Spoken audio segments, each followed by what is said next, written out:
Hi, I'm Jilly G. Welcome to my kitchen. Today I'm going to show you how to make a gluten-free baked macaroni and cheese. This delicious macaroni and cheese is great any time of year, but I especially like it kind of in the winter. It's kind of a heavy side dish, and it goes so great with comfort foods like meatloaf or something like that. Which is perfect for me because I have a gluten-free chili sauce meatloaf. The recipe is here in my cookbook and it's also here on my channel. But this is the perfect side dish to go with meatloaf. And the other thing is, my meatloaf recipe, you use a little bit of bacon on the top. And if you open a whole package of bacon, you might not be sure what to do with the rest of your bacon. I never have a problem deciding what to do with my bacon. If by chance it doesn't get eaten or served for breakfast or something, I will cook it and cut it up, and then it can go into my macaroni and cheese.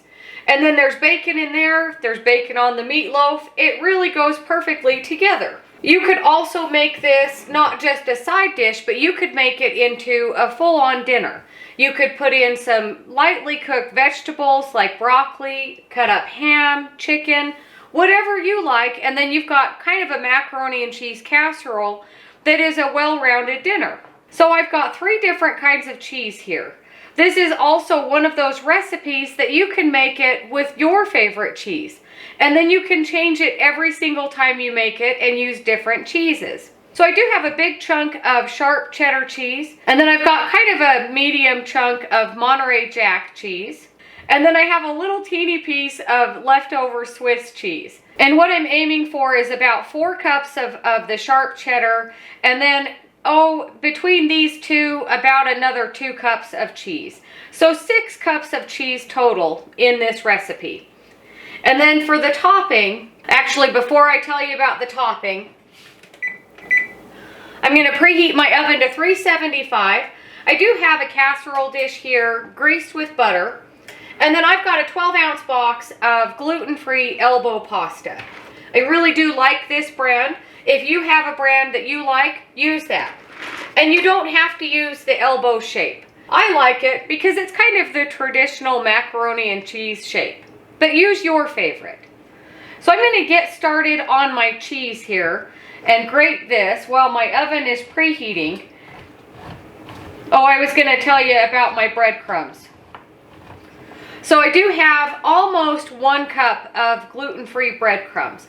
I've mentioned so many times before, whenever I have leftover ends of bread or things like that, I'll crumble them up and stick them in the freezer. And then my breadcrumbs are perfect for a recipe like this.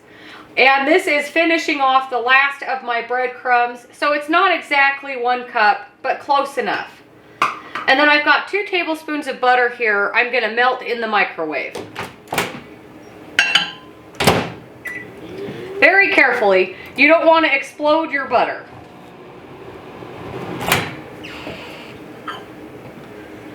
So that is almost melted. If I just let it sit here for a minute, it will melt the rest of the way. And I'm not being exact with my measurements of cheese. I do have my 1 cup measure here. So here is my Swiss cheese, and this is just about a cup. So that worked out really good.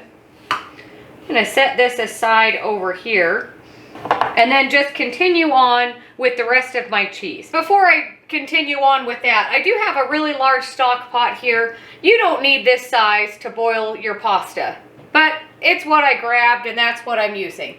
I'm not ready for it to boil yet, but I am going to turn it on kind of medium-low just to get that heating up while I'm grating my cheese. And then I've got it's about halfway full of water, and then I do have about a teaspoon or so of salt in there.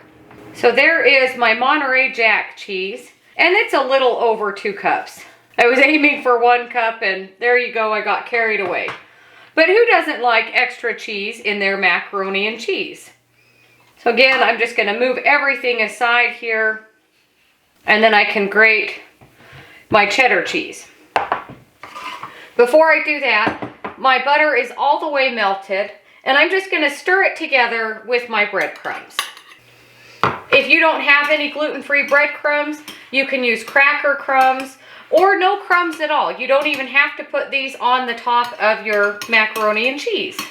You want to just make sure that they're evenly coated. Now we'll just set that aside. And then I'll just continue on with grating the rest of my cheese. So let's call this about 4 cups of cheddar cheese. I am going to move some of it up here just so I remember that I want to reserve some of this cheese to sprinkle on top. And I'm going to do that with all 3 of my cheeses here. There we go.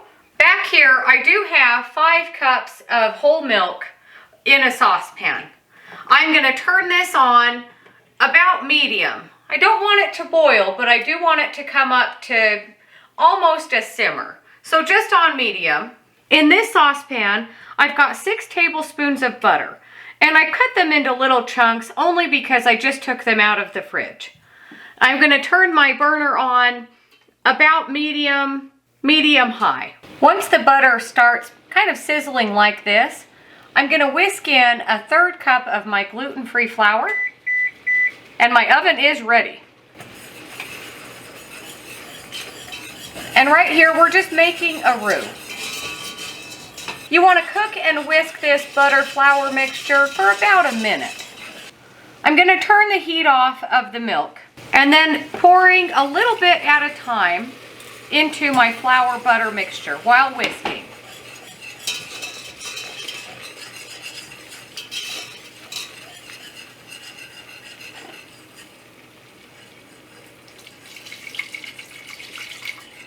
And I usually go a little bit of milk at a time, make sure it's really well stirred in, and then pour in some more.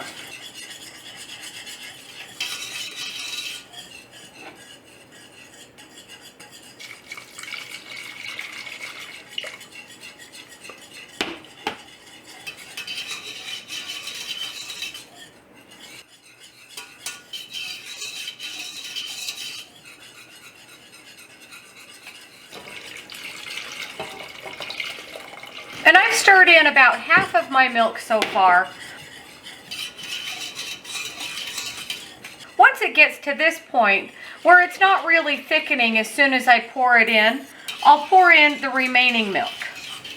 We want to whisk this constantly over medium heat until it boils and thickens. Always use a bigger saucepan than you think you need. Milk always bubbles up.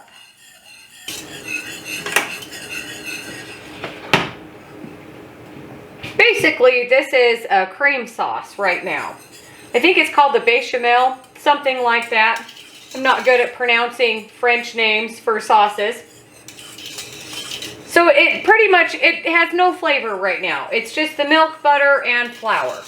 And once you take it off of the heat, it does sink back down. But you always want to use a bigger pan than you think you need. Milk can boil over very quickly. So now I've removed it to my hot pad here next to my cheese. I'm going to stir in my little bit of seasoning and then we'll start stirring in our cheese. So in this bowl I've got 1 teaspoon of salt, 1 teaspoon of black pepper, and a 1/4 teaspoon of nutmeg. This is to taste. Because I'm using bacon today, bacon is already kind of salty, so I don't want to add in too much extra salt. And then I'm just going to start adding in my cheese a handful at a time. And I'm actually going to switch to a spatula.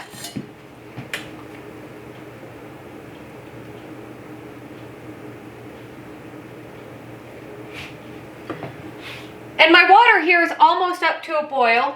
I am going to turn it up to high now and get that up to a rapid boil so I can cook my pasta. And then we'll just go more cheese.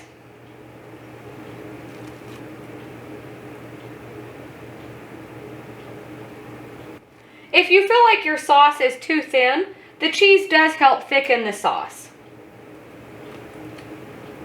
And with a baked macaroni dish like this, we do undercook our pasta so it can finish baking in the oven, and then it will absorb some of the sauce as well. So again, if you're worried that it's too thin, it should all be okay.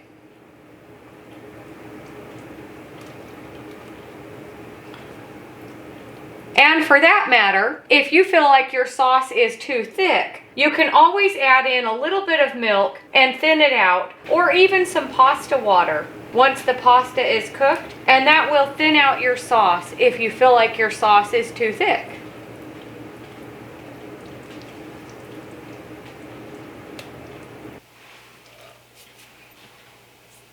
And that is the last of my cheese that I'm just getting stirred in. And it does thicken up the longer it sits as well. So you can see it is quite thick, but it is still runny. Thick and runny. I always think that a macaroni dish like this is delicious with frozen peas. And then you could just throw your frozen peas in when you're stirring in your pasta, and then you'd have a kind of a vegetable in with your macaroni and cheese. So now I'm just waiting for my pasta water to come up to a boil. And again, we want to cook this until it's underdone. You want your pasta to be able to absorb some of our cheese sauce and not turn into mush in the oven. And for that matter, if you overcook your pasta and it does get mushy, it will still be delicious. It will just have a much softer texture than you might have been going for. My water is up to a boil. So in goes the pasta.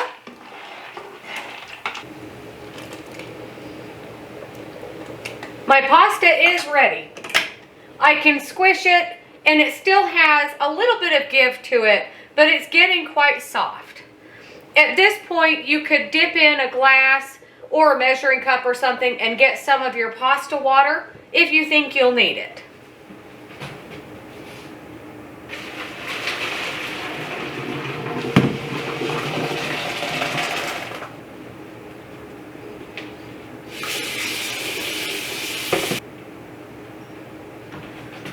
And then I rinsed my pasta, but you don't have to. If you feel like your pasta is maybe on the softer side, rinse it in cold water, kind of to stop the cooking. I don't know if that would really work, but you could try it. So now I've been periodically stirring my cheese sauce, and it is looking delicious. It is a little bit thicker, so now I'm just going to dump in my pasta very carefully. And my cooked chopped bacon. And then just give this a really good stir. Once you've got that all mixed together, bring over your buttered casserole dish and then just pour in your macaroni and cheese. And then if you need to, just kind of level it out a little bit. Make sure your casserole dish is big enough. And now we can sprinkle on the rest of our cheese.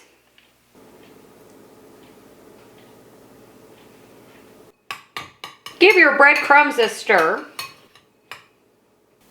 And then just sprinkle on your breadcrumbs.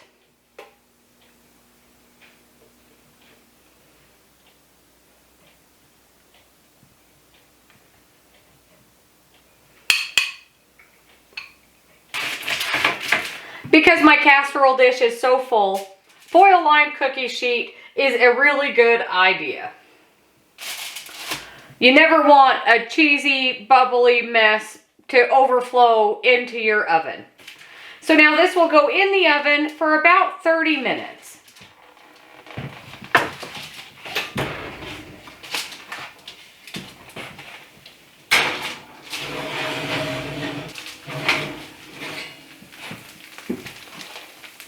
It is such a good thing I put this on a foil-lined cookie sheet. This would have made the biggest mess in the oven. So I've let this settle down for about 15 minutes. You want to serve it warm, of course, but not super hot bubbling right out of the oven. This gives it a chance to kind of set up a little bit.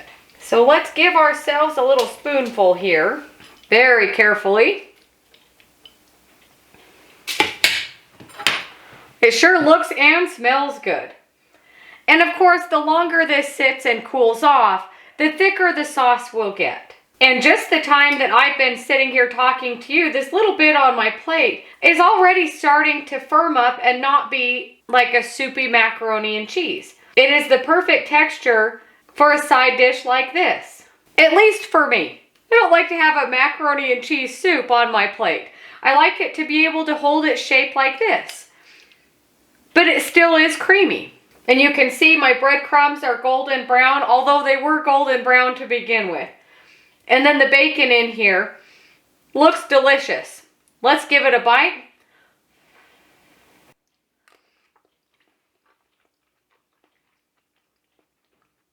This is the perfect side dish.